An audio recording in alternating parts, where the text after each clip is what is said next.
사순절 두 번째 주일입니다. 오늘도 주님의 은혜를 사모함으로 이 자리에 나오신 여러분들을 환영하고 축복합니다. 오늘도 우리를 초청하시고 부르시는 주님의 말씀 앞에 함께 나아가며 예배 드리시겠습니다. 여기 우리를 부르시는 초청하시는 주님의 말씀이 있습니다. 이제 내 머리가 나를 둘러싼 내 원수 위에 들리리니 내가 그의 장막에서 즐거운 제사를 드리겠고 노래하며 여호와를 찬송하리로다. 여호와여, 내가 소리내어 부르짖을 때 들으시고 또한 나를 긍휼히 여기사 응답하소서. 내가 내 얼굴을 찾으라 하실 때 내가 마음으로 주께 말하되 여호와여, 내가 주의 얼굴을 찾으리이다 하였나이다. 주의 얼굴을 내게서 숨기지 마시고 주의 종을 노하여 버리지 마소서. 주는 나의 도움이 되셨나이다. 나의 구원의 하나님이시여, 나를 버리지 마시고 떠나지 마소서. 하나님은 영이시니 예배하는 자가 영과 진리로 예배할지니라. 아멘. 오늘도 함께 공동체의 모습으로 우리가 함께 만날 수 있는 것 은혜인 줄 믿습니다. 오늘도 함께 서로 일어나셔서 교제하는 시간 가지실 때요. 오늘 우리 교회를 좀 처음 방문하신 분도 계신 것 같습니다. 방문하셨기 때문에 따로 소개를 원치 않으셔서 소개하진 않겠지만 돌아다니면서 인사하실 때 처음 보신 분들 반갑게 환영하는 마음으로 인사 나눠주시면 감사하겠습니다. 다 같이 일어나셔서 우리 서로 인사 나누는 시간 갖도록 하겠습니다.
이제 자리로 돌아오셔서 우리 함께 한 목소리로 신앙의 고백을 주님 앞에 드리고 예배 드리도록 하겠습니다. 다 같이 자리에 일어나시겠습니다.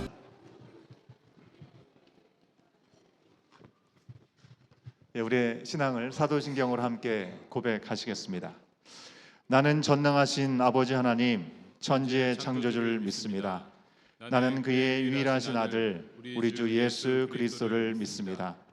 그는 성령으로 잉태되어 동정녀 마리아에게서 나시고 본디오 빌라도에게 고난을 받아 십자가에 못 박혀 죽으시고 장사된 지 사흘 만에 죽은 자 가운데서 다시 살아나셨으며 하늘에 오르시어 전능하신 아버지 하나님 우편에 앉아 계시다가 거기로부터 살아있는 자와 죽은 자를 심판하러 오십니다.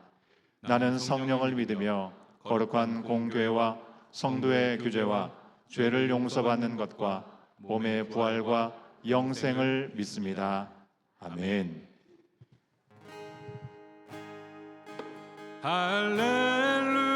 할렐루야 찬양하세 내 모든 죄 사함받고 주 예수와 동행하니 그 어디나 하늘나라 할렐루야 할렐루야 찬양하세 내 모든 죄 사함받고 주 예수와 동행하니 그 어디나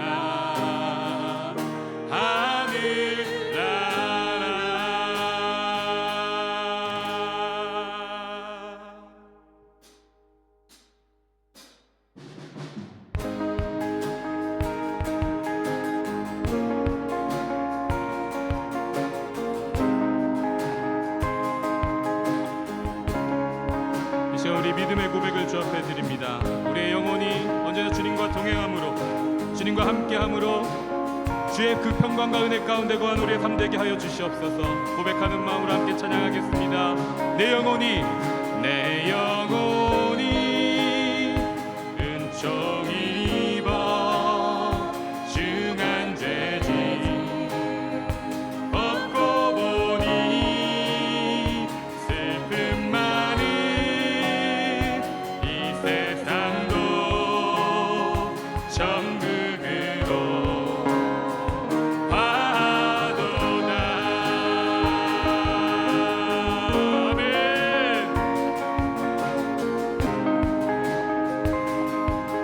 우리 다시 한번 고백합니다. 내 영혼이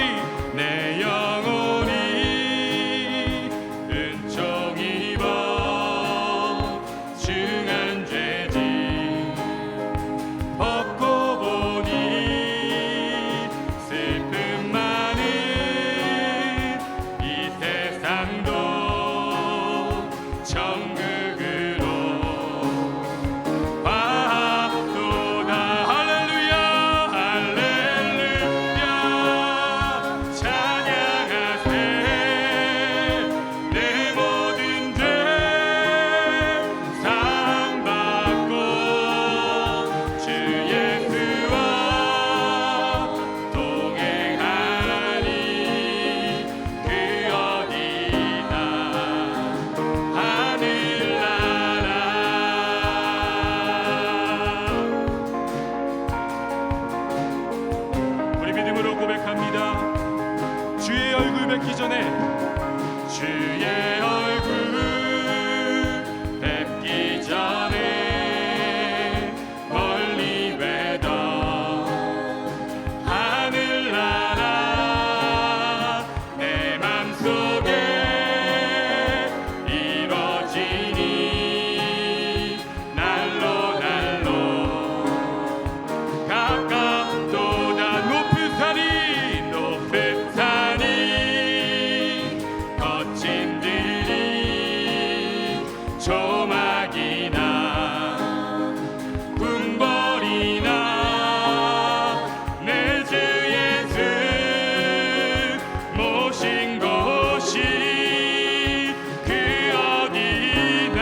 영광 돌립니다.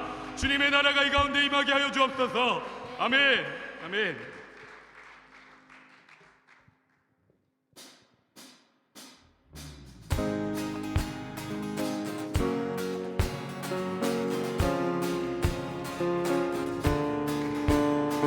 빛 대신 주님께서 우리의 마음 가운데 오셨습니다. 우리의 성전 가운데 오셨습니다. 그 빛 대신 주님을 박수하며 찬양합니다. 내 영혼에 햇빛 비치니 주 영광 찬란해. 이 세상 어떤 빛보다 이 빛 더 빛나네. 주의 영광 빛난 광채 내게 비춰 주시옵소서. 그 밝은 얼굴 배울 때 나의 영혼 내 영혼에 노래 있으니 내 영혼에 노래 있으니 주 찬양합니다. 주 귀를 기울이시사 다 듣고 계시네. 아멘. 주의 영광 빛난 광채 내게 비춰 주시옵소서. 그 밝은 얼굴 배울 때 나의 영혼 기쁘다. 아멘. 우리 목소리로 고백합니다. 내 영혼에 봄날 되어서 주 함께 하실 때 그 평화 내게 깃들고 주내 꽃피네. 주의 영광 빛난 광채 내게 비춰 주시옵소서. 그 밝은 얼굴 배울 때 나의 영혼 내 영혼에 희락이 있고 내 영혼에 희락이 있고 큰 소망 넘치네. 아멘. 주 예수 복을 주시고 또 내려주시네. 주의 영광 빛난 광채 내게 비춰 주시옵소서. 그 밝은 얼굴 배울 때 나의 영혼 기쁨. 주의 영광 빛난 광채 내게 비춰 주시옵소서. 그 밝은 얼굴 배울 때 나의 영혼 기쁘다.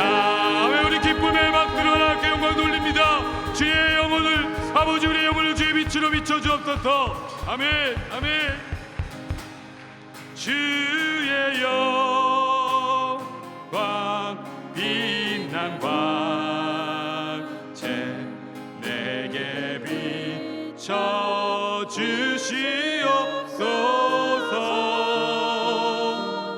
그 밝은 얼굴 배울 때 나의 영혼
새로운 맘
하나님의 예수 하나님의 아들 말씀으로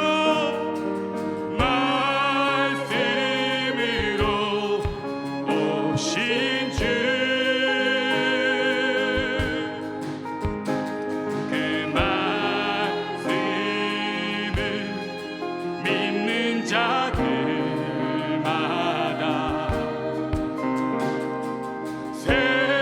새로운 맘 주시네.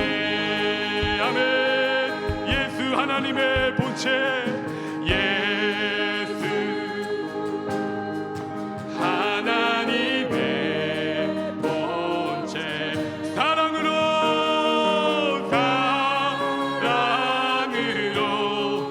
오신 주 그 사랑이 날 찾아오셔서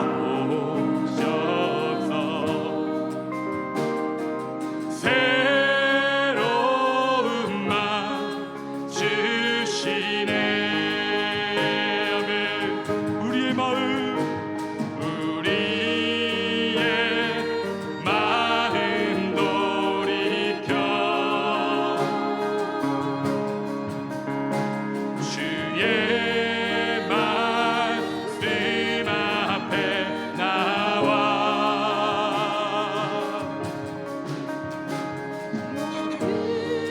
우상들 다 버리고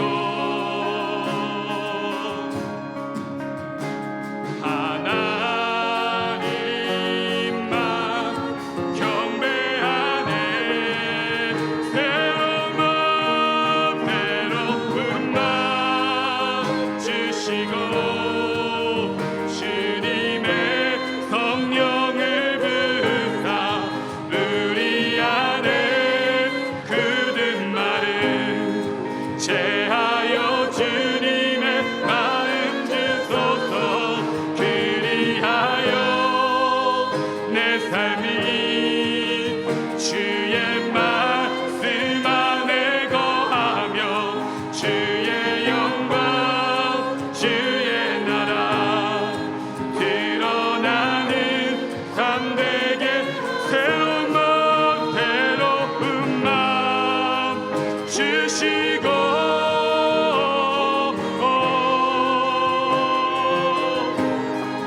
우리 안에 굳은 마음 제하여 주님의 마음 주소서.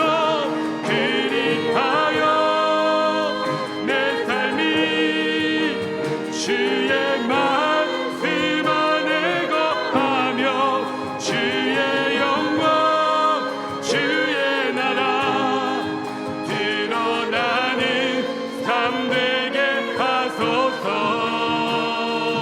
할렐루야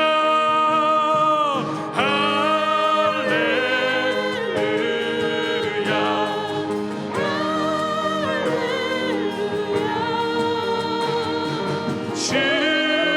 주님의 맘 주소서. 우리 두 손 들고 선포합니다. 할렐루야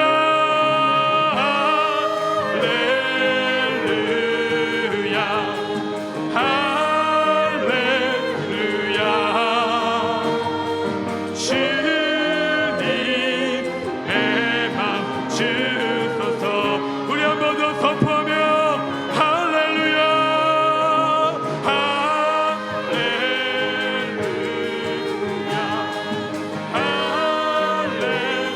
할렐루야 주님의 맘 주소서.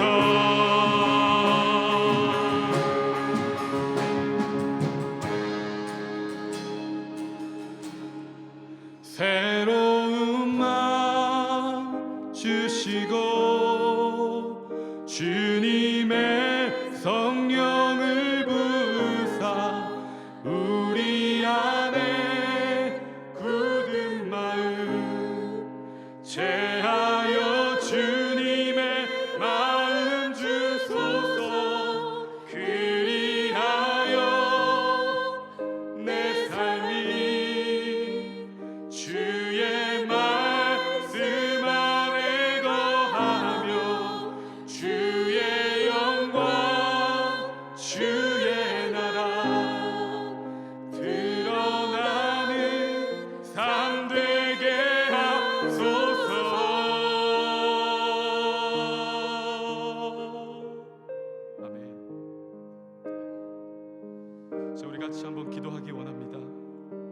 주님, 우리의 이 찬양의 고백, 이 간구를 받아 주시옵소서.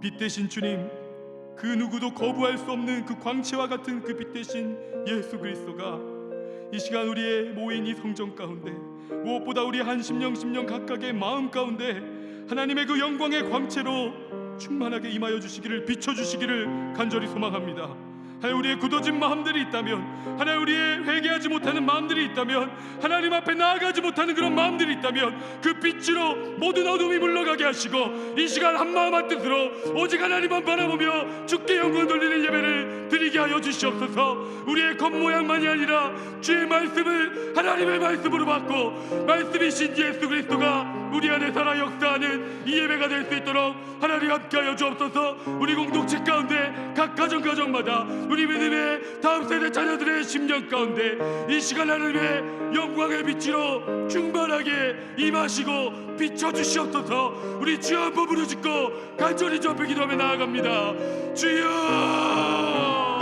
하나님, 이 시간 하나님 주의 은혜를 구합니다. 하나님, 우리 안에 빛으로 오신 주님, 우리 가운데 빛 대신 주님이 아버지 하나님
거룩하신 아버지 하나님, 십자가에서의 희생과 부활을 통해 악한 마귀를 이기고 승리하신 주님을 찬양합니다.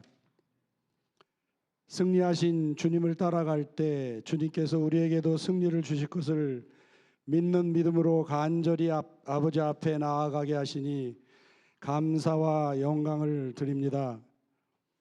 저희들 감히 아버지 앞에 설 수 없는 존재이나 독생자 예수 그리스도의 보혈에 의지하여 주님 앞에 나왔사오니 저희의 허물과 죄를 양털같이 희고 깨끗하게 씻어주시고 용서하여 주셔서 주님의 자녀로 설 수 있게 하여 주시옵소서. 이 시간 메마른 땅과 같은 저희 심령 위에 성령의 담비, 성령의 생기로 채워주셔서 아버지 하나님을 만나며 하나님 나라의 영광과 승리를 경험하는 귀한 시간으로 인도하여 주시옵소서. 사랑과 은혜가 풍성하신 아버지 하나님, 이 제단에 꿇어 엎드려 기도하는 모든 성도들의 간절한 기도와 간구를 들어 응답하여 주시옵소서. 주님의 신실하심과 인자하심에 의지하여 기도할 때마다 주님의 능력 안에서 모든 것이 회복되고 해결될 수 있다는 믿음을 주시고 도와주시기를 간절히 바랍니다. 어두운 세상에서 살아가는 저희들의 자녀 다음 세대와 늘 동행하시오 예수님을 인생의 주인으로 인정하며 하나님의 자녀로 살아갈 수 있도록 도와주시옵소서. 믿음에 믿음을 더하여 주셔서 세상에 물들지 않는 믿음의 뿌리를 깊게 심어 믿음의 가문 이루는 귀한 자녀들이 다 되게 도와주시기를 간절히 바라고 원합니다. 전쟁과 자연재해 가운데에서도 한 영혼을 위해 열정으로 선교하시는 선교사님들을 기억하시며 선교지마다 성령의 역사가 불길같이 일어나게 하시고 그 선교지가 하나님이 통치하는 나라 되게 하셔서 생명의 열매를 풍성히 거둘 수 있도록 도와주시옵소서. 전능하신 아버지 하나님, 주님의 비전 가운데 온 교회를 세워주시고 마지막 때에 공동체가 가야 할 길이 무엇인지 알게 하시고 하나님의 꿈이 구체적으로 삶의 현장에서 나타나는 교회가 되기를 간절히 바라고 원합니다. 말씀을 전하실 진성인 목사님에게 성령 충만하게 하시고 권세 있는 말씀을 선포하실 때 우리 모두가 하나님만 바라보며 믿음으로 도전할 때 놀라운 승리를 얻게 하여 주시옵소서.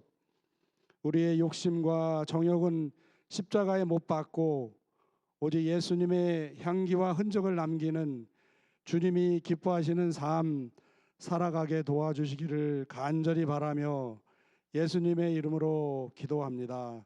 아멘.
제17장.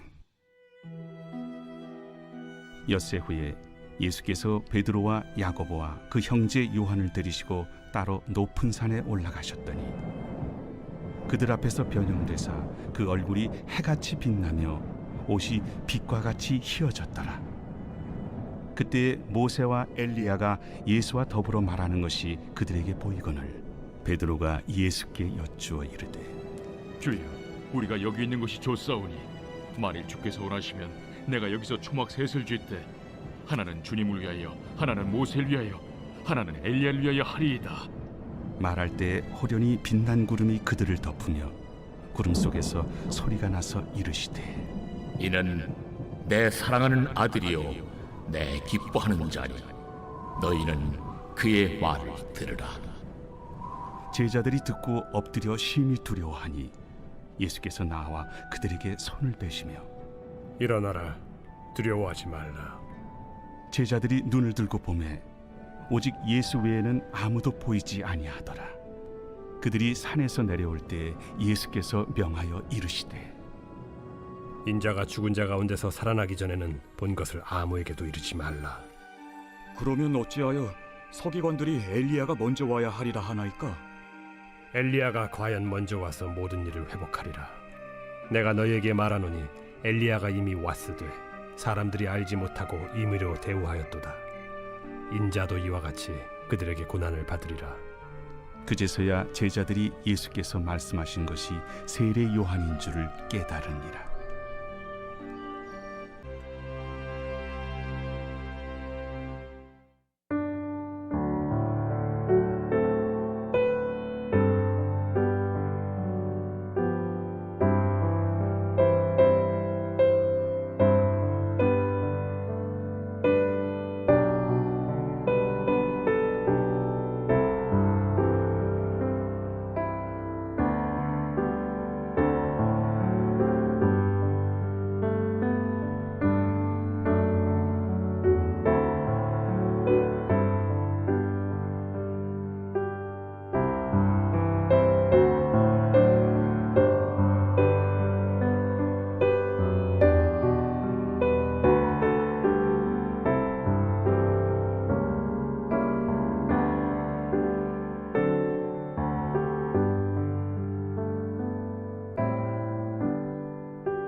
오늘 특송이 아주 은혜가 넘치는 것 같습니다. 예, 우리 여러 정원이 함께 마음을 모아 삼아 함께 귀한 하나님께 영광 돌리신 것 같은데요. 예, 다른 정원들께서도 또 귀한 마음 있으셔서 또 자원하는 마음으로 함께 주님 앞에 영광 돌리면 좋겠다 하시는 정원들이 있으시면 언제든지 열려 있습니다. 환영합니다. 하나님 앞에 귀한 더 풍성한 예배들로 올려드리면 좋겠습니다. 감사의 마음을 드립니다. 한 달 전쯤인가요? 로버트 공학자이면서 UCLA 교수인 데니스 홍이라는 분이 한국의 국민 MC 하면 딱 한 사람 떠오르죠. 그 사람이 하는 유명한 프로그램 이거 뭐 하는 거 있잖아요, 그죠? 보시는 분들 아실 겁니다. 거기에 출연해서 이야기를 했는데 그 영상을 보면서 저는 큰 감명을 받았습니다. 이분이 세운 월드 클래스적인 업적이나 어떤 명예 때문이 아니라 이분이 나눈 두 가지 이야기 때문에 참 마음에 터칭이 있었습니다. 먼저 이 데니스 홍 교수는요, 미니 로봇을 만든 사람이었다는 겁니다. 미니 로봇. 근데 이 기술을 오픈 소스로 무료로 다 공개를 했다는 거예요. 어마어마한 돈과 명성을 가져다 줄 수 있는 그런 기술일 건데 그것을 아무런 대가를 원하지 않고 모두에게 오픈을 했다는 것입니다. 왜 그 기술을 오픈했느냐라는 그런 질문에 대해서 이 데니스 홍은 본인이 인생에서 중요한 선택을 하게 될 때, 선택의 기로에 설 때마다 항상 스스로에게 질문을 한다는 겁니다. 그 질문은 애초에 내가 왜 이걸 시작했었지? Why did I start this in the first place? 처음에 내가 왜 이걸 시작했었지라는 질문을 던진다고 하는 것입니다. 그 질문을 했을 때 자신은 원래 그 로봇을 연구와 개발을 위해서 만들었기 때문에 개인의 명성과 개인의 유익보다는 공익을 위해서 사용하는 것이 맞다라는 판단으로 오픈했다는 것입니다. 다음으로 데니스 홍은 시각장애인을 위해서 자기가 만든 자동차에 대한 스토리를 이야기를 해주는데요. 아주 긴 에피소드였지만 간단하게 말씀을 드리면 시각장애인을 위한 자동차를 만드는 세계대회가 있었던 모양입니다. 이 세계대회에 내가 참여해야겠다 생각하고 지원을 했는데 시각장애인을 위해서 만드는 이 자동차 만드는 이 대회에 참가한 사람이 몇 명이나 됐을까요? 본인 한 사람밖에 없었다는 겁니다. 예. 주변의 전문가들도 이야기를 하기를 모두가 만류하는 분위기였다는 거죠. 불가능한 거 하지 말고 가능한 걸 좀 해라. 돈 되는 걸 해야지 돈 안 되는 건 좀 하지 말라. 물론 시각장애인들을 잘 도와야 되는데 시각장애인들 돕는 것은 사람이 하면 되지 않겠느냐 등등의 반응이 있었다는 겁니다. 그는 하도 많은 사람들이 반대를 하길래 살짝 오기가 나서 이 일에 발을 들여놓고 자동차 개발을 하다가 결국에는 이 개발에 성공을 하게 되었습니다. 여러분, 오늘날 우리가 자율주행이라는 것이 어렵지 않게 전기자동차를 통해서 경험할 수 있는 세상이 되었지만 그것이 아주 불가능할 때 바로 데니스 홍이라는 사람을 통해서 그것이 시작될 수 있는 계기가 되었다는 것을 저는 알게 되었습니다. 그가 포기하지 않는 그런 의지, 실력 참 대단하다 생각을 했는데요. 제가 감동받은 부분은 그 부분보다 뒤의 이야기입니다. 이 데니스가 시각장애인의 자율주행 자동차를 만든 후에 이런 메일들이 오기 시작했대요. 충분히 우리들도 그렇게 생각이 될 수 있을 것 같습니다. 장애인들이 그 차를 몰다가 그 사람이 차가 결함이 있어서 문제가 있어서 죽게 되면 그걸 어떻게 책임질 거냐라는 그런 메일들이었다는 것이죠. 예. 그 질문 때문에 고민이 되었던 모양입니다. 회의가 들고 정말 이걸 만드는 것이 옳았을까라는 생각이 들었던 것이죠. 바로 그때 그의 친구이자 멘토인 한 사람이 이런 말을 했다고 해요. 데니스, 저항이 있다고 하는 것은 세상을 바꾼다는 증거다라고 얘기를 했다는 것입니다. Resistance is evidence of the changing the world 라고 얘기를 했다는 겁니다. 정말 맞는 말 아닙니까? 여러분, 코로나 이제는 우리가 한참의 시간이 지나가면서 어느덧 옛날 이야기가 된 것처럼 우리가 느끼고 있을지도 모르겠습니다. 하지만 전 세계 무엇보다도 교회들에게 큰 어려움을 가져다 준 것이 팬데믹의 상황이었고 코로나의 상황이었습니다. 실제로 수많은 교회들이 코로나로 인해서 위기를 경험했습니다. 우리는 교회에 모여서만 예배 드릴 수 있다고 생각했는데 그런 생각들도 전환하게 되었습니다. 모여서 예배 드리는 것조차 어려움을 겪고 있고 그것은 지금도 현재 진행형이고요. 이 시간을 지나면서 정말 많은 다음 세대들을 교회는 잃어버렸습니다. 하지만 이 코로나 시기에 필수 모임을 해야만 한다는 그런 상황에 우리가 직면하게 되면서 가장 본질적인 것이 무엇인가? 그러면 교회는 무엇을 위해서 존재하는가? 무엇이 교회 가운데 가장 중요한 것인가? 교회가 그동안 참으로 교회다웠었는가라는 질문으로 돌아갈 수 있는 기회가 되었던 것이죠. 여러분, 데니스 홍이 스스로에게 질문한 것처럼 애초에 내가 왜 이 일을 시작했었지? 라는 질문을 하면서 우리 교회는 오늘날 많은 변화를 직면하고 있는 것입니다. 여러분, 저희 교회도 그런 시작된 여러 가지 변화 가운데 하나가 우리가 일상의 자리에서 주님과의 만남의 자리를 놓치지 말자는 것입니다. 우리가 그동안 열심히 교회에 모여서 새벽 제단을 쌓고 그래 왔습니다.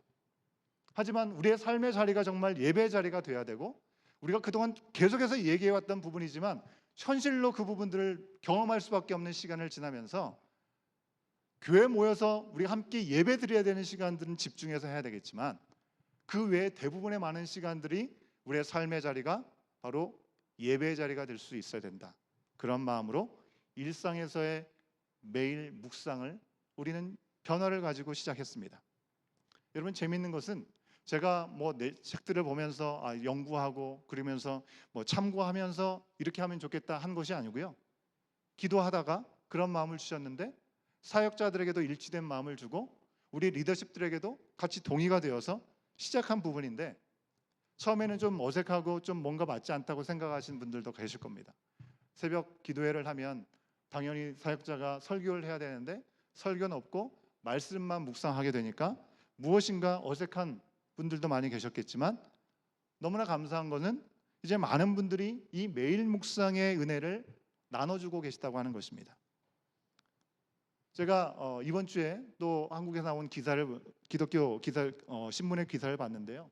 한국 교회도 현재 주목할 만한 변화가 있는데 그 변화는 묵상 운동이 시작되었다고 하는 부분입니다. 여러분, 교회가 변혁이 되고 개혁이 돼야 된다는 것, 교회가 본질을 회복해야 된다는 이야기는 그보다 훨씬 전부터 있었던 이야기죠. 여러분, 한국 교회에서 2007년도를 기억하십니까?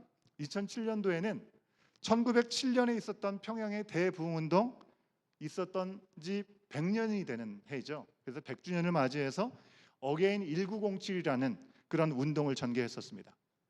그동안 한국교회 하나님께서 많은 은혜를 부어주셔서 양쪽으로 부흥을 했는데 성장했던 한국교회가 정말 하나님 나라의 부흥을 이루고 있는가, 그렇게 쓰임받고 있는가를 돌아보는 시간을 갖게 된 것입니다. 또한 그로부터 10년 후 2017년도에는요. 종교개혁, 마틴 루터가 이루었던 종교개혁이 500주년이 되는 해였습니다. 그래서 교회개혁을 하자는 움직임이 또한 10년 후에 있었던 것이죠. 안타깝게도 1907년의 평양 대부흥운동이나 1517년에 있었던 루터의 종교개혁 그 이후에 교회뿐 아니라 사회 전반적으로 경험했던 변화들은 그렇게 많아 보이지 않습니다. 집회, 기념을 하기 위해서 집회를 하는 것조차도 의미가 있을 수 있습니다. 하지만 교회 울타리 안에서만 있었던 큰 이벤트적인 그런 기념으로 그냥 머물러 있는 모습들이 참 안타까운 모습이었다고 하는 것이죠. 개혁운동이 일어났음에도 불구하고 우리 개인의 삶에는 별로 변화가 없고 교회는 기존의 전통 안에만 굳게 붙잡고 있었기 때문에 이 부흥과 개혁운동은 세상에 별로 관심을 받지 못하고 저항조차 없었다고 하는 것입니다. 여러분, 루터가 종교개혁을 했을 때의 당시를 생각해 보십시오. 루터는 교회 안에 있는 부조리에 대해서 고발했습니다. 그리고 성경적이지 않은 권위에 대해서도 부정했습니다. 그랬기 때문에 기존 카톨릭이 이 부분을 저항했던 것이죠. 그리고 루터의 개혁은 종교 안에서만 일어나는 것이 아니라 계급사회였던 그 당시 사회가 사회민주주의 사회로 가는 변화를 일으켰기 때문에 여러 계층에서 오해도 있었고 또 반대도 있었고 저항이 있었습니다. 이 과정에서 루터 또한 과오를 범하기도 했었죠. 하지만 여러 가지 안타까움과 어려움과 불안점에도 불구하고 하나님은 변화를 일으키셨습니다. 그리고 개신교라고 하는 정말 깨어나야 되는 그런 정신으로 교회들이 세워지게 되었던 것이죠.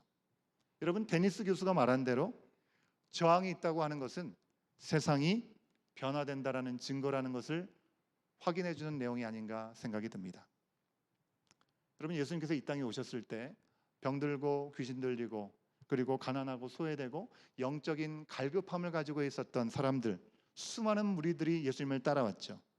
예수님은 잠잘 시간이 없을 정도로 그들을 돌보시고 그들의 문제를 해결해 주셨습니다. 이것은 예수님께서 공생의 초기에 나사렛에서 회당에서 말씀을 전하실 때 하셨던 이사야에 있었던 말씀 그대로의 내용이 예수님의 삶에 증거되었음을 우리 가운데 보여줍니다. 여러분, 이렇게 자신의 편안함과 영광을 내려놓고 이 땅에 오셨지만 예수님을 반대하고 대적하는, 저항하는 사람들이 그 가운데도 분명히 있었다고 하는 것입니다. 그 사람들이 누굽니까? 누구보다도 율법에 대해서 통달하고 있고 잘 알고 있고 종교적인 기득권을 가지고 있다고 하는 바리새인들, 사두개인들, 대제사장 같은 사람들이었습니다. 그 사람들은 당장에 아쉬운 것이 없는 사람이었습니다. 그런 그들에게 예수님은 질투의 대상이 될 수밖에 없었고 경계의 대상이 될 수밖에 없었을 것입니다. 이미 그들의 마음은요, 하나님보다 높아져서 자신이 최고였기 때문에 하나님의 아들이 와도 자신들의 자리를 건드리는 것을 용납하지 않으려고 하는 그런 마음이 있었던 것 같습니다. 이처럼 예수님께서 가신 십자가의 길, 때로는 사람들에게 유익을 주고 회복을 주는 시간이었기 때문에 많은 사람들이 따랐지만 그 가운데 여전히 예수님을 저항하고 반대하는 사람들이 있었습니다. 그 십자가의 길은 자격 없는 우리를 위해서 고난의 길을 가시고 대신 죽어주신 그 사건만을 생각하면서 감사합니다, 그냥 인쇄치레하고 환영받는 그런 말씀을 전하는 것으로 끝나는 것이 아니라는 것입니다. 가시밭길인 것입니다. 여러분, 우리가 요즘 사순절을 지나면서 예수님의 고난을 묵상하는 시간들을 보내고 있습니다. 예수님에게 이렇게 대놓고 반대하고 저항하는 사람들이 분명히 있었습니다. 그런데 안타깝지만 예수님 가장 가까이에서 옆에 꼭 붙어 다니면서 그 어떤 말씀도 놓치지 않고 예수님과 동거동락했던 제자들, 이 제자들조차 예수님의 십자가에 대해서 저항했다는 것을 우리는 말씀을 통해서 확인할 수 있는 것입니다. 물론 그들이 예수님을 반대하고 예수님을 떠나간 것은 아니었습니다. 하지만 예수님의 마음을 어떻게든지 좀 바꾸어서 자신들의 뜻대로 좀 해보고자 하고 싶은 그런 욕구들이 제자들 가운데 있었던 것 같습니다. 예수님을 부인하지 않았습니다. 하나님의 아들이라고까지 고백했습니다. 그런데 하나님의 아들이 가는 길이 고난과 십자가의 길이 되지를 원치 않았던 것이죠. 영광스럽고 편안한 왕의 자리로 가시기를 원했던 제자들의 마음이 있었습니다. 여러분, 오늘 본문 말씀 바로 앞장인 16장에서 예수님은 제자 베드로에게 물어보십니다. 너는 나를 누구라 하느냐? 이 질문에 우리가 너무나 잘 아는 사도 베드로의 고백을 우리는 들을 수 있는 것이죠. 같이 한번 확인해 보겠습니다. 마태복음 16장 16절에 있는 말씀 함께 우리의 고백이라 생각하고 함께 고백합니다. 시작. 시몬 베드로가 대답하여 이르되 주는 그리스도시요 살아계신 하나님의 아들이시니이다. 여러분, 이 고백은 우리 온 교회를 비롯한 모든 교회가 시작되는 고백이 되었습니다. 여러분, 교회는 건물이 아니고 예수님을 살아계신 하나님의 아들이라고 우리의 구주 되시고 주인 되시다라는 그 고백 위에 세워진 것이 교회라고 하는 것이죠. 예수님은 이런 기특하고 놀라운 고백을 했던 사도 베드로를 향해서 그냥 놀라고 어떻게 베드로가 이런 고백을 했지? 라고 가만히 계신 것이 아니라 그가 그렇게 얘기할 수 있는 것은 하나님께서 알려주셨기 때문이다라고 알려주셨습니다. 하나님께서 알려주신 지혜와 그런 믿음을 소유했던 베드로, 이 베드로는 우리와는 뭔가 좀 특별함이 있었던 믿음을 가진 사람이 아닌가라는 우리는 생각을 해볼 수 있는데요. 근데 그가 이어서 했던 고백들을 보면 꼭 그렇지는 않은 것 같습니다. 베드로는 이 신앙 고백을 칭찬으로 받은 이후에 예수님께 호되게 책망을 받는 시간이 바로 이어지게 되었습니다. 예수님은 베드로의 신앙 고백 이후에 이제 당신이 예루살렘에 올라가신 후에 장로들과 대제사장과 서기관들에게 많은 고난을 받고 죽임을 당하고 제3일에 살아나실 거라는 말씀을 분명히 해주셨습니다. 그런데도 베드로는 이 말을 듣고서는 예수님을 붙들고 항변하기 시작합니다. 새 번역에 보면요, 항변했다라는 말을 대들었다라는 표현으로 사용하고 있습니다. 예수님께 대들은 것입니다. 절대로 예수님이 고난받는 것, 죽임당하면 안 된다라고, 절대로 그런 일이 있어서는 안 된다라고 베드로는 그렇게 호소했던 것입니다. 여러분, 우리가 인간적인 감정을 생각하면 베드로가 예수님을 향해서 이렇게 말한 것은 참으로 인정이 있는 말이다, 의리가 있는 남자다 생각할 수 있을 겁니다.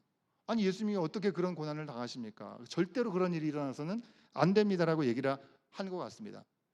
하지만 실상은 예수님께서 진정으로 이 땅에 오신 이유가 무엇인지를 잘 알지 못해서 하는 부정하는 말이 되고 마는 것입니다. 예수님이 십자가에 달려서 우리 죄를 대신해 죽기 위해 이 땅에 오셨습니다. 그런데 베드로는 지금도 충분하기 때문에 충분히 잘하고 계시는데 왜 그런 일을 당하셔야 하느냐라고 대들었다는 것입니다.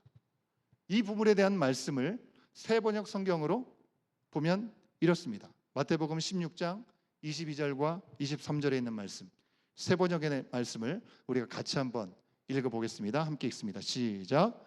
이에 베드로가 예수를 따로 붙들고 주님, 안 됩니다. 절대로 이런 일이 주님께 일어나서는 안 됩니다 하고 말하면서 예수께 대들었다. 그러나 예수께서는 돌아서서 베드로에게 말씀하셨다. 사탄아, 내 뒤로 물러가라. 너는 나에게 걸림돌이다. 너는 하나님의 일을 생각하지 않고 사람의 일만 생각하는구나. 여러분, 예수님께서 얼마나 거세게 베드로에게 반응하고 계신지 새 번역을 통해서 더 실감나게 확인하실 수 있을 것입니다. 우리는 그냥 감정적으로 생각하면 예수님 너무 민감하게 반응하신 거 아닌가? 그래도 예수님을 위해서 하는 말인데 라고 생각할 수 있지만, 이 말을 한 베드로의 마음속에 있는 생각을 예수님은 분명하게 뚫어보셨기 때문에 강한 어조로 베드로에게 이와 같이 말씀하신 것입니다. 여러분, 베드로는 분명히 모든 것을 버리고 어부였지 않습니까? 그물을 다 버리고 예수님을 쫓아가는 사람입니다. 모든 것을 버리고 예수님을 따르고 있는 것은 분명합니다. 하지만 그가 한 가지 버리지 못한 것이 있었는데, 그 버리지 못한 것은 바로 자신이 이상적으로 생각하는 미래라고 하는 것이었습니다.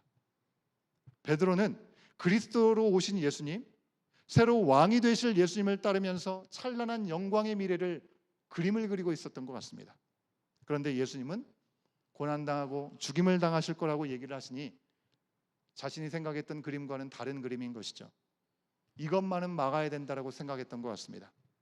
결국 그는 자기 나름대로의 이상적인 이상향을 가지고 예수님을 따랐던 것을 그대로 표현하고 있는 것입니다. 그래서 예수님은 베드로의 말에 대해서 대차게 거절하고 계시는 것입니다. 여러분, 이 사실은 앞선 16장에서 뿐만 아니라 오늘 말씀에서도 그대로 드러나고 있습니다.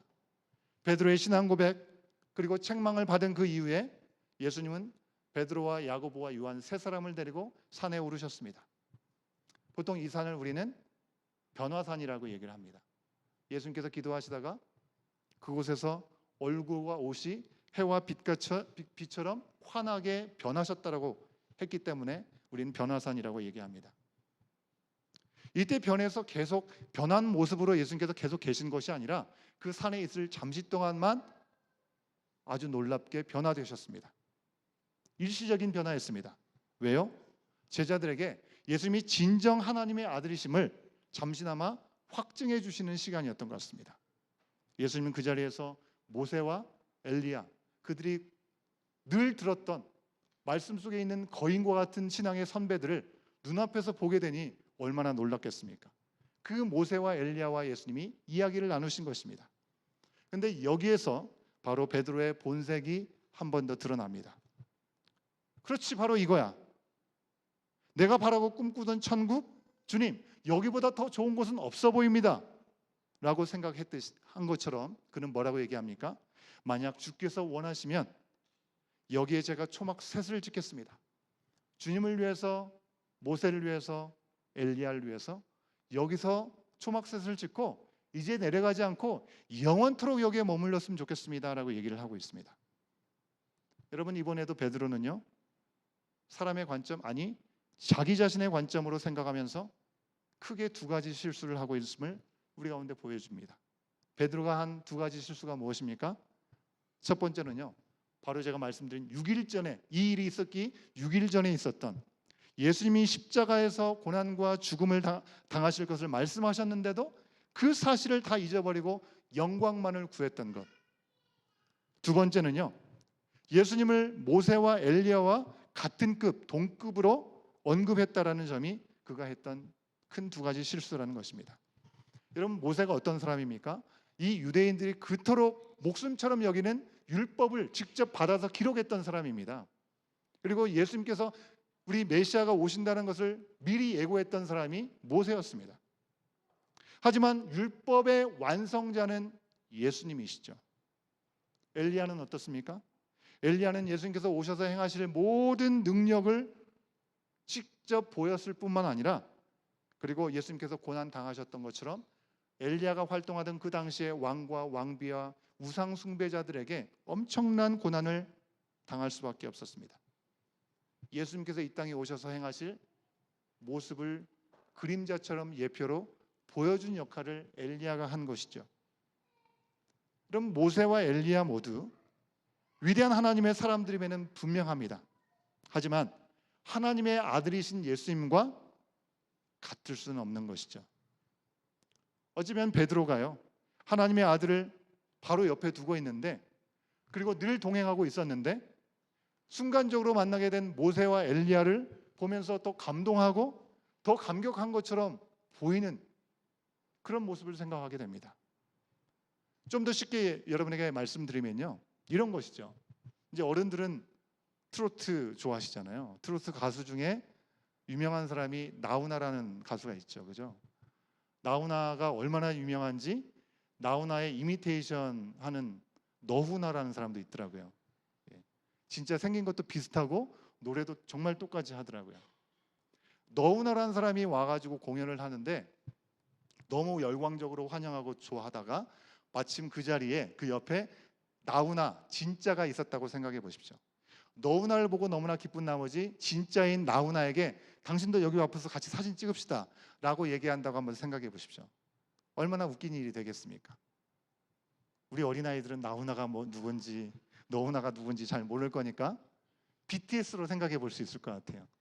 BTS 많이 좋아하잖아요. BTS가 너무나 유명하니까 저는 확인은 해보지 못했지만 BTS의 이미테이션 그룹들도 있지 않을까라는 생각을 해봅니다. 제가 예전에 칠레 살 때 슈퍼주니어라는 이미테이션 그룹이 칠레 사람들로 구성된 그룹이 있더라고요. 그 칠레 사람들로 구성되어 있는 이미테이션의 팬클럽만 3,000명이 넘었습니다. 그걸 생각하면 얼마든지 이미테이션 그룹이 있겠죠. 그들이 공연하는 걸 보고 감동해가지고 진짜 BTS 멤버들이 왔는데 그들에게는 별로 관심을 가지 않고 당신들로 와서 같이 사진 찍읍시다. 그거가 다르지 않다라고 하는 것입니다. 아무튼 베드로는 이번에도 여전히 그의 속마음 깊은 곳에 있는 십자가보다는 영광스러운 자리에 대한 마음을 놓지 못하고 있습니다. 죄에 빠져 죽어가면서 세상 전체가 침몰해가는 타이타닉과 같은 그런 이 세상에 속한 우리들을 위해서 우리를 건져내시고 살리시기 위해서 예수님은 이 땅에 사람의 모습으로 이 땅에 오셨습니다. 우리 죄를 대신 지시고 십자가에 달리게 하시는 것이 하나님의 완전한 계획이었고 예수님의 순종과 희생으로 그 일들은 온전히 이루어지게 되었는데 그 말씀을 주고 계시는데도 베드로는 그 말씀을 받아서 순종하고 그 말씀을 받아들일 마음이 없었던 것 같습니다. 여러분, 우리 또한 하나님을 아버지라고 부릅니다. 예수 그리스도를 그리스도라고 표현한 것처럼 우리 살아계신 우리의 주님 대신 구원자라고 우리가 고백합니다. 하지만 예수님을 통해서 우리는 혹시 내 꿈을 이 세상에 사는 시간 동안에 이루려고 하는 그런 야심과 정욕은 여전히 붙잡고 있는 모습은 아닌지 우리 또한 돌아봐야 할 것입니다. 예수님을 믿고 좀 더 편하고 더 인정받고 더 높아지는 삶을 살려고 우리가 그렇게 하고 그런 동기들을 갖고 있지는 않은가? 예수님의 은혜가 없이는 살 수 없다는 사실을 우리가 잊어버린 채 내가 디자인하고 내가 원하는 그런 삶을 예수님을 갖다 끼워 맞추면서 들이대고 있는, 때로는 예수님께 대들고 있는 우리들의 모습은 혹시 아닐지 돌아볼 수 있어야겠습니다. 여러분, 우리는 여러 가지 이유로 안정을 찾고 안주하려고 합니다.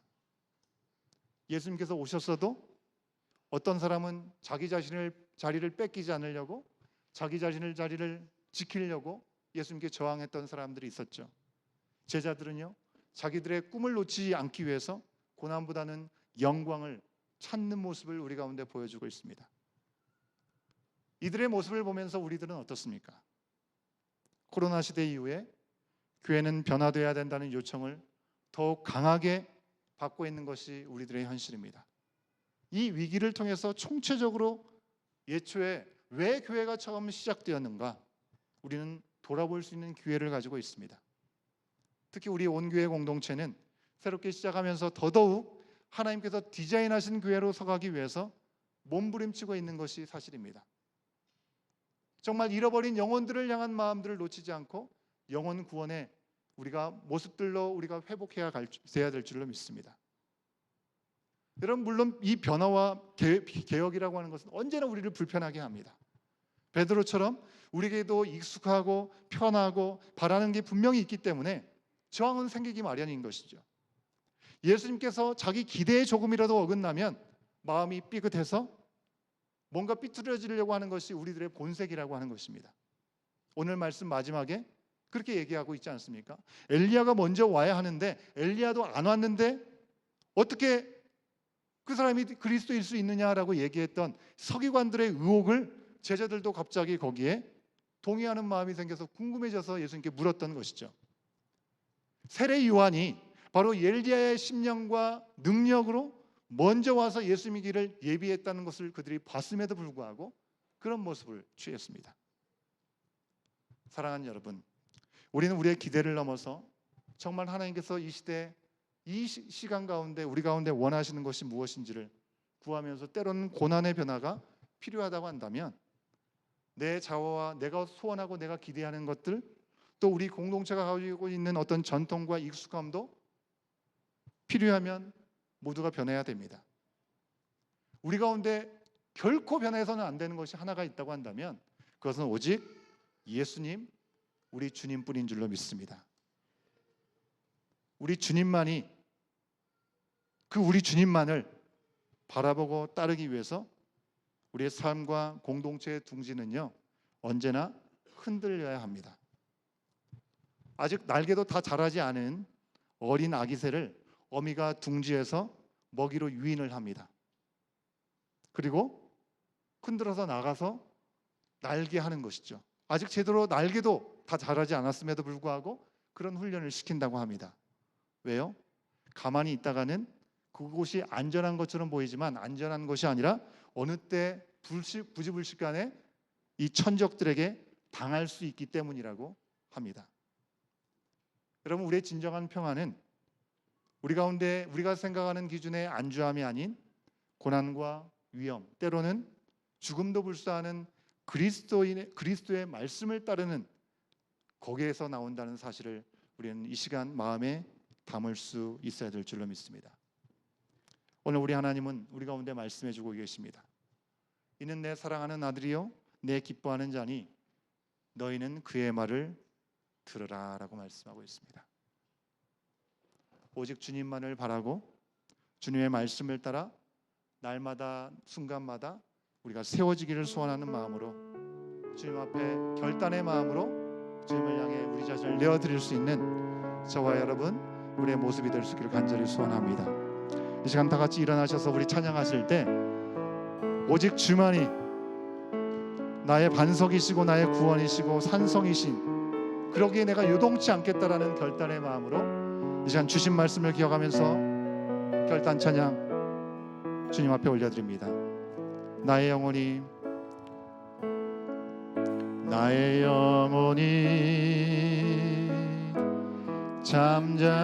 잠잠히 하나님만 바라며 나의 구원이 그에게서 나는도다. 나의 영혼아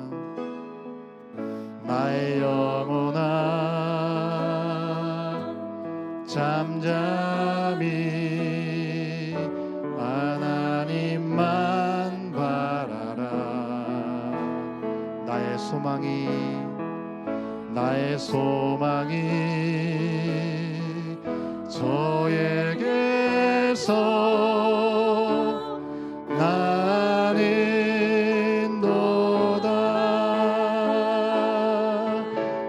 주만이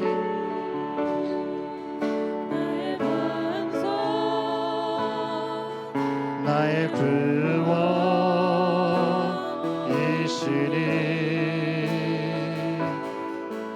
오직 주만이 나의 산성, 내가 요동치 아니하리.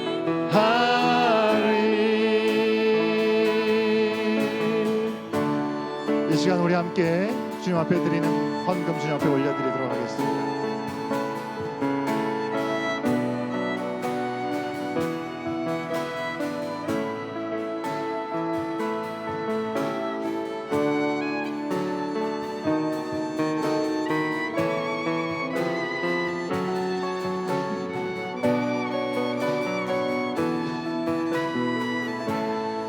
나의 영혼이 간절히 여호와를 갈망하며 나의 입술이 여호와를 찬양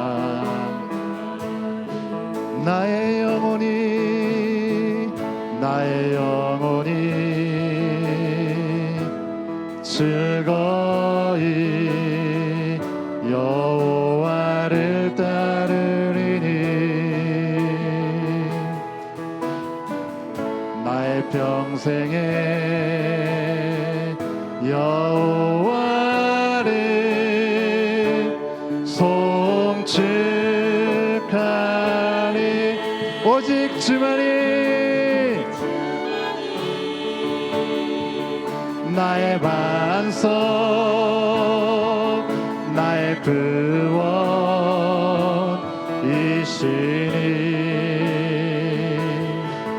오직 주만이 나의 산성, 내가 요동치 아니. 오직 주만이, 오직 주만이 나의 반석, 나의 구원이시니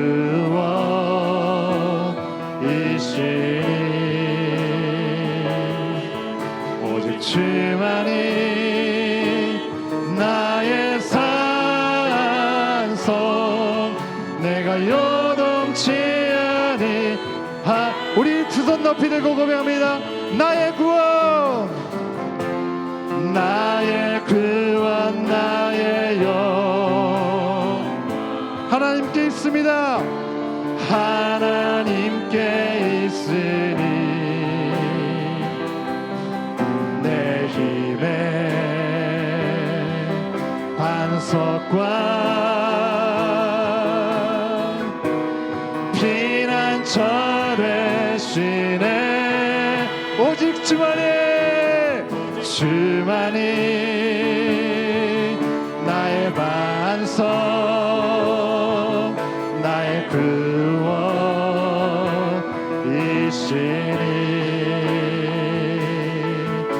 오직 주만이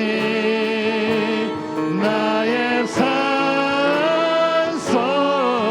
내가 요동치 아니. 우리 목소리로 고백합니다. 오직 주만이, 오직 주만이 나의 반석, 나의 구원이시니 오직 주만이 나의 산성, 내가 요동치 아니하리. 내가 요동치 아니하리. 내가 요동치 아니하리. 우리 두 손을 높이 든 채로 이 시간 함께 기도하실 때 주님, 이 시간 잠잠히 여호와 하나님만을 바라게 하여 주시옵시고 오직 주님만을 따르길 결단하며 주님 앞에 서기를 원하오니 주여 우리와 함께하여 주시옵소서. 변화산의 놀라운 경험을 통해서 그 자리에 영원히 있고 싶어했던 베드로의 마음이 어쩌면 우리의 마음임을 고백합니다. 주님을 믿노라고 하면서 주님의 뜻은 구하지 않고 주님을 통해서 내가 원하는 것만 얻고 이루기에 집중했던 나의 눈과 나의 귀는 아버지 아닌지를 돌아보게 하여 주시옵시고 십자가로 나가지 않고 세상으로 내려오지 않고 여전히 산 위에 머물러 있는 우리의 모습은 아닌지 돌아보게 하여 주시옵소서. 찬양을 통해서 고백한 것처럼 내 힘과 반석과 피난처 되시는 우리 주님, 오직 주님만이 우리의 삶을 다스려 주시옵시고 변하지 않는 신실하신 주님 안에서 계속해서 나의 자아를 내려놓게 하여 주시옵시고 갈아엎어지게 하여 주시옵시고 안주하지 않고 안정의 둥지를 흔들게 하여 주시옵소서. 오늘 말씀 앞에 우리 자신을 우리 가운데 맡겨주신 사명의 자리가 어딘지를 보러 돌아보게 하여 주시옵소서. 사명의 자리를 향해 내려가게 하여 주시옵소서. 나의 꿈과 나의 뜻이 아닌 하나님의 뜻과 하나님의 부르심을 놓치지 않고 달려가는 복된 인생이 되게 하여 주시옵소서. 결단하는 이 시간 되게 하시고 주님 우리 가운데 말씀하시고 우리의 심령을 만져 주시옵소서. 우리 주님 한번 외치고 기도합니다.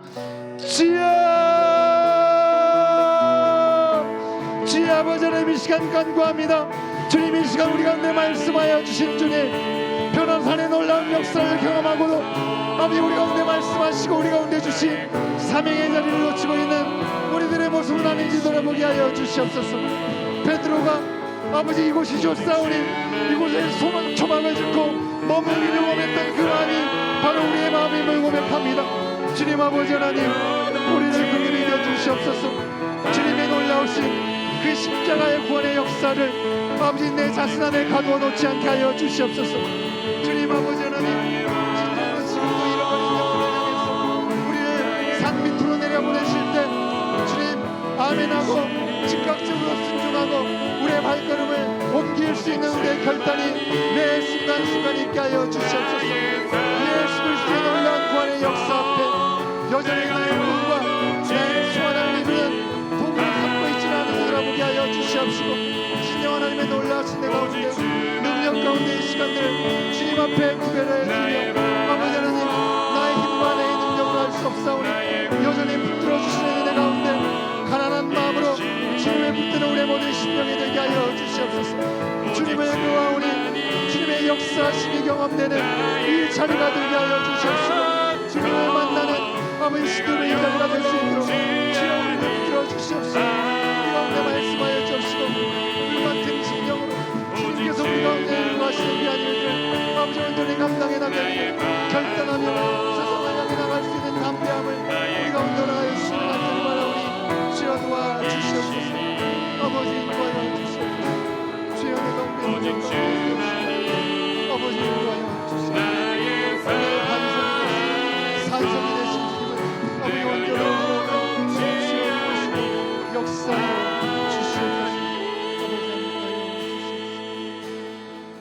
우리를 향한 구원의 완전한 계획을 세우시고 예수님의 온전한 순종을 통해 이루신 귀한 아버지 하나님의 능력을 바라보며 주님을 찬양합니다.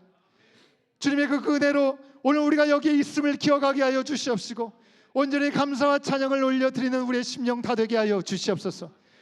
예수님을 살아계신 하나님의 아들이요 주님이라고 우리가 고백하지만 자신이 원했던 이상적인 모습을 때문에 변화하신 예수님의 영광에만 도취되었던, 고난을 부인하고 현실에 안주하고 했던 베드로를 바라보면서 주님 오실 날 멀지 않은 바로 이때 살아가는 우리는 어떤 모습인지, 우리는 과연 무엇에 집중하고 무엇을 구하며 살아가고 있는지 돌아보게 하여 주시옵소서. 진정 십자가의 죽음을 통해 생명을 허락하신 좁은 문, 좁은 길, 잃어버린 영혼들의 구원을 위해서 우리를 먼저 부르신 부르심을 기억하고 우리 각자에게, 우리 교회 공동체에게 허락하신 그 사명의 자리를 회복하게 하여 주시옵소서. 사순절 기간 동안 특별히 언제나 익숙함과 안전함을 따르고 싶은 우리의 본성을 내려놓게 하여 주시옵시고, 주님의 말씀이 이끄시는 대로 때로는 부담스럽고 불편할지라도 주님의 뜻을 온전히 따르기 위해서 정받는 변화 앞에 씨름하기를 주저하지 않는 우리 모든 개인이 되게 하시고 우리 가정이 되게 하시고 우리 공동체가 되게 하여 주시옵소서. 그 원신의 마음으로 우리의 삶에 허락하신 모든 결실들을 이 시간 주님 앞에 구별하여 올려드립니다. 우리의 형편이 어떠하든지 그 모든 것을 이미 아시고 책임져 주시는 우리 아버지 하나님을 온전히 믿고 의지하며 자족하고 감사하고 우리의 중심을 다해드리는 우리의 모든 삶의 자리가 되게 하여 주시옵소서. 이 시간 구별하여 드리는 주정헌금으로 12일조로 감사의 제목으로 선교의 이유로 여러 가지 모양으로 주님 앞에 드린 예물을 받아 주시옵시고, 주님께서 약속하신 은혜를 우리의 삶에서 영육간의 풍성함으로 누리게 하여 주시옵소서. 지금은 우리 주 예수 그리스도의 은혜와 아버지 하나님의 크신 사랑하심과 성령 하나님의 감화감동 교통하심이 여기 이대로가 정말 좋은가 주님의 말씀 앞에 돌아보고 주님께서 우리 가운데 허락하셨던 그 사랑의 마음으로 우리 또한 우리 가운데 불러오신 그 사명의 자리를 향해 한 걸음 한 걸음 주저하지 않고 나아가기를 소원하며 다시금 세상을 향해 나가는 주의 사랑하는 모든 하나님의 자녀들 머리 위에 복음이 증거되는 그 모든 삶의 현장 가운데 지금부터 영원토록 함께 하시기를 간절히 축원하옵나이다. 아멘.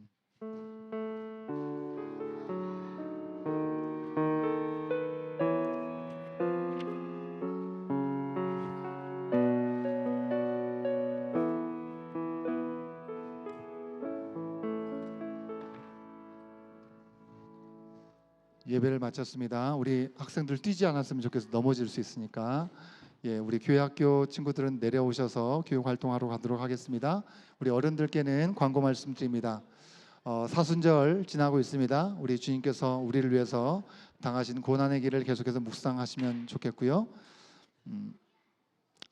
바로 이 자리에서 온 공동체 미팅 우리가 계속해서 광고 말씀드렸었죠. 2020년도 결산을 위한 우리 공동체 미팅을 하도록 하겠습니다. 등록하신 교인들이 함께 참여하시면 되겠습니다. 우리 방문하신 분이나 이제 오신 분들은 밑에 내려가셔서 우리 친교회 자리에서 함께 잠깐 기다려 주시면 감사하겠고, 예배 후 우리 온 공동체 미팅 후에 짐의 아래 내려가셔서 친교회 시간들이 있겠습니다. 우리 3, 4월 친교 간식으로 섬김의 지원을 받고 있습니다. 로비에 준비되어 있는 양식에 신청해 주시면 감사하겠고요. 3월 안내는 에베네셀 정원에서, 친교는 양떼 정원에서 섬겨 주시게 되겠습니다. 예, 지금 광고 말씀드리니까 잠깐 집중해 주시면 감사하겠습니다. 예, 잠깐 말씀드려 주시면 감사하겠습니다. 우리가 부활절이 되면 세례식이 진행될 예정입니다. 그래서 유아 세례, 입교 혹은 세례를 받기를 원하는 믿음의 가족들이 계시면 유아 세례 대상은 만 6세 이하입니다. 입교는 우리 어렸을 때 우리 부모님의 신앙의 고백으로 유아 세례를 받았지만 본인의 컨퍼메이션을 하지 않은 우리 자녀들이죠. 자녀들이 입교를 할 수가 있겠고요. 그래서 13세 이상이 입교 세례가 대상이 되겠습니다. 문담은 2회에 걸쳐서 유아 세례 경우는 우리 부모님이, 그리고 세례 입교를 받으신 분들은 대상자가 우리 교육을 받는 시간 갖도록 하겠고요. 안내를 따로 드리도록 하겠습니다. 세례식은 4월 9일 부활 주일에 진행됩니다. 문의와 신청은 우리 김희경 전사님께 해주시면 감사하겠습니다. 여러분들 정원지기들을 통해서 아마 소식을 들으셨겠지만 우리 최지영 집사님, 우리 김기영 집사님의 장모님 되시죠. 한국에 계신 진선희 전도사님께서 투병 중에 하나님의 부르심을 지난주에 받으셨습니다. 그래서 어제 모든 장례 절차가 은혜 가운데 잘 마쳐지셨습니다. 우리 유가족을 위해서 여러분 하늘의 위로와 부활의 소망으로 함께 해주시기를 계속해서 기도해 주시면 감사하겠습니다. 예, 모든 순서를 마쳤습니다. 지금 3시 55분인데요. 혹시 화장실 다녀오실 분들이 혹시 계실 수 있기 때문에 5분 시간 드리겠습니다. 잠시 화장실 다녀오실 분들, 조금 이렇게 움직이실 분들 움직이시고 4시에 이 자리에 모이셔서 우리 결산 공동회로 공동체 미팅으로 진행하도록 하겠습니다.